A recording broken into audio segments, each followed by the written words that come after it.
Welcome to artofdino.com. I've got an interesting one today that combines art with ancients, with a translation, with some theory, with the poles, with all kinds of cool stuff. And it's just something amazing, and I call it the heart-shaped earth.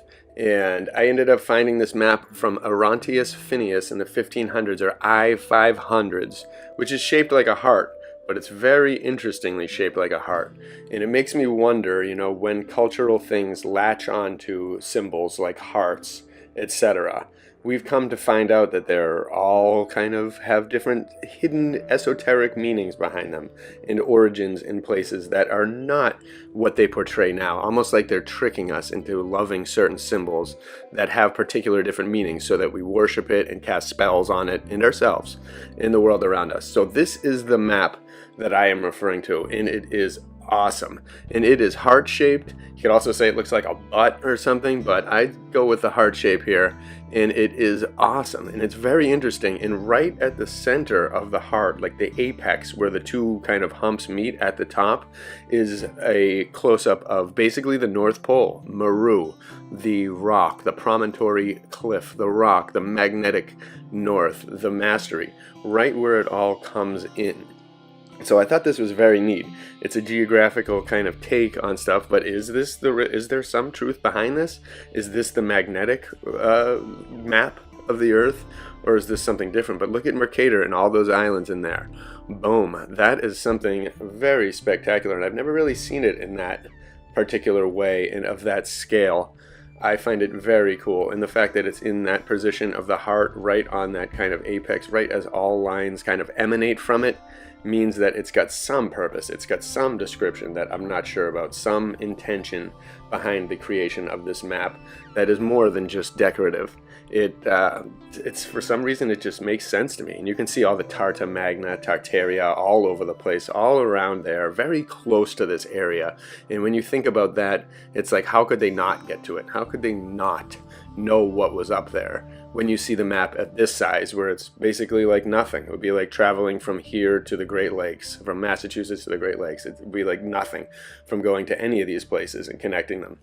So it makes sense that they'd hide it from us and that they'd use a heart shape to mock us. And that's pretty much what they love to do. Mock, mock, mock. So I took a look at the writings on these maps, and I'm not sure if they're both by Finnaeus. I think they are, but they both have that heart characteristic. This one's a little two-pronged, but either way, they're all at a very similar time and similar intention, with the similar apex in Meru at that tip of the center of the heart. So I'm going to translate them now, and all the sections, there's 4 different sections from both of these two maps, these heart-shaped maps. And so let's take a look at what they say. So this one, I did loose translates with Google Translate, so bear with me, but I think I got them pretty good. So this one says, Herman Venraed to the reader. Orontius Finnaeus offers to you, a reader of geography, a geography which I have not hitherto seen.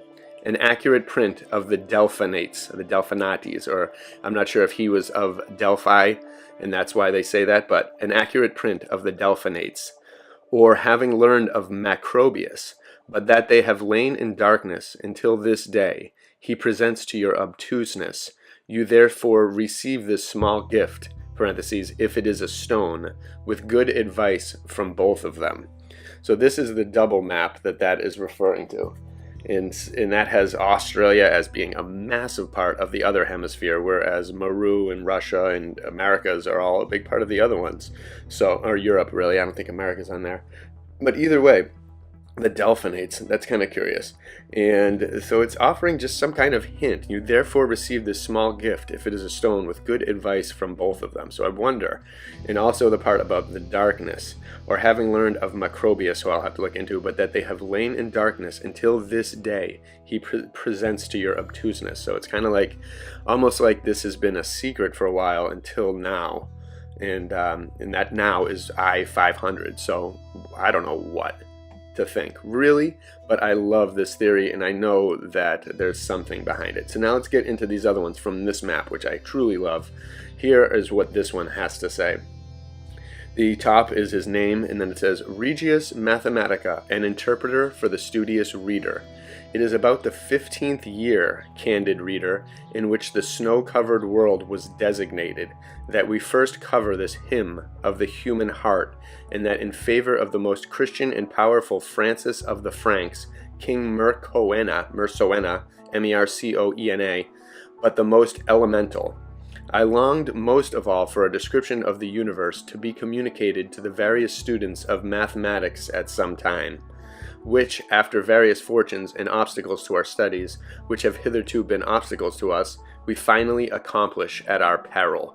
Thus we have increased the observation of the most recent hydrographers, and we present to you, the eager reader, all men of good will, a hearty and generous spirit, the image of the geographical heart.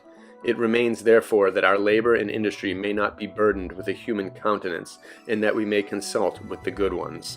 Very awesome. I love what it refers to. I'd love to check that out. But in the 15th year in which the snow-covered world was designated. So how many years? Has that eye symbolized thousands of years ago? Is this a truly ancient map? Or is it 400 years old? 500 years old? I think it's beyond that. But let's find out. Let's let's theorize, I guess.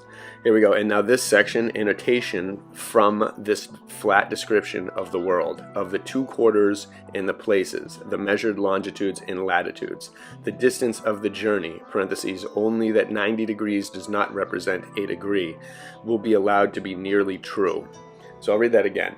Annotation from this flat description of the world. Now they're either referring to the flat earth or they're referring to the flat as in 2-dimensional map of the 2 quarters and the places, the measured longitudes and latitudes, the distance of the direct journey, only that 90 degrees does not represent a degree, will be allowed to be nearly true. In the name of your Father, I will mark the length and breadth of the places, and from these places in the charts, the coast is placed on 1 foot of the circle above the other place, and extended in the rest.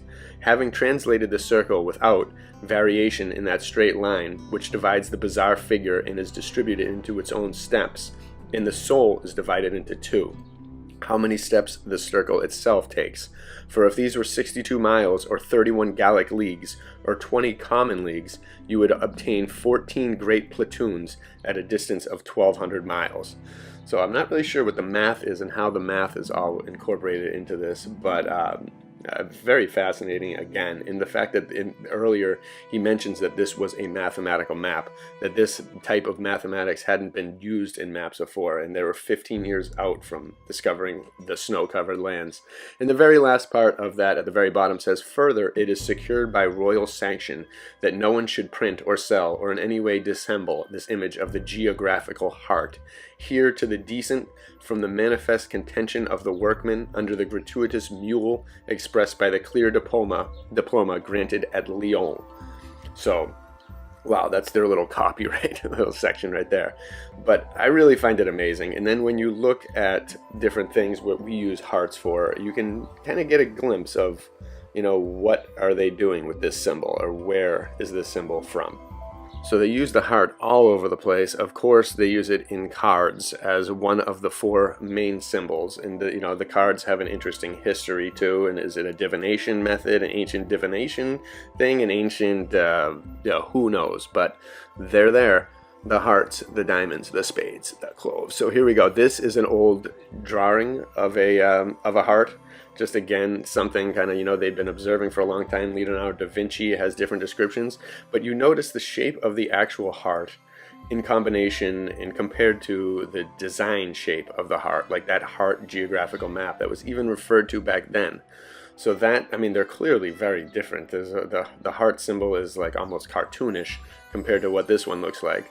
And you can see that I guess it has some type of resemblance to that shape, but when you smooth it out the way that map does and our traditional heart symbol does, it's really not very similar. So both have existed for a very long time apparently, and I'm not sure when that origin occurred, but I just find it very interesting that they'd have a map like this, which claims to be very mathematical, very cutting edge at the time of its creation, very accurate, very masterful. And then we get that heart shape that's just similar. And if there's people, Neil deGrasse is always like, oh, the shape is a pear, or oh, the shape is blah blah. No one knows the shape of this place. We really don't.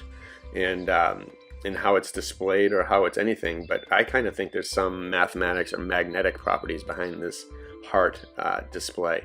But just again, you have the iHeart New York, iHeart Aruba, iHeart Earth. This was a kind of logo I tried to make t-shirts out of, or was thinking about at one point. That's another heart. You know, this logo inspires everything. This symbol is everywhere. There's an entire holiday based on it. And when you know about holidays in America and their sinister origins, you again begin to question this. You look at the peace sign and how it's upside down and how people worship it, but they're worshiping the almost the breaking down and the incarceration and imprisonment of the human with their symbol. So it's not out of the realm of possibility that they would use symbols like this, which are truly divine, and turn them into something else.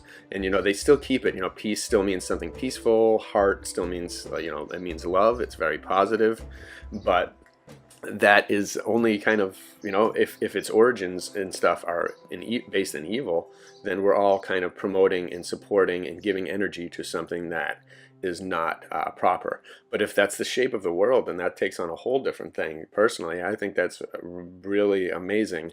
And I don't know if it's necessarily the shape, but maybe just the shape of this realm, or maybe the shape of the reach of the power from Mount Meru. Like maybe that is the energy that emanates from them, whether it's magnetic or whatever, the spores, the water, if anything, the atmosphere, if anything, if it all stems from there, it almost seems to make that heart shape work in a very interesting way, because I could see it expelling in that. Like how you see light reflecting off inside of a coffee cup in different patterns like that, or you see the sun on the flat earth kind of in its light, or the light reflecting on a sphere, or any kind of surface, and you get these particular patterns that, who knows? So I don't. Again, I'm just theorizing. This is an old love mandala, me and my wife's first love mandala, where at the very top I drew the cosmic celestial heart, the beating rhythm of the universe. And so this symbol is just everywhere. It's got us by it's everywhere in our thought, in our thinking, in our clothes, in our style, and everything. And you know, what is the origins of it?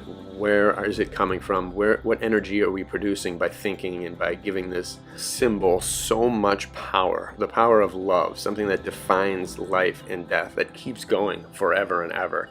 And we symbolize it by this heart shape, which Orontius Finnaeus mathematically and strategically turned whatever map existed before into this shape. And it's really amazing to think about that. And I wonder what's on the other realms. I believe there's so many more realms. And look at the bottom, how big Antarctica is. It's massive.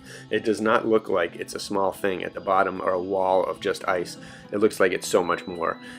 And if this isn't a sphere, then the whole universe and our Earth, then, you know, is this just one power center? This rock, are these rocks that are in the center up here, this Meru-like structure, are these found all over the place? If you keep going down past Antarctica, would you find another one? If we went to the other side, would we find more and more?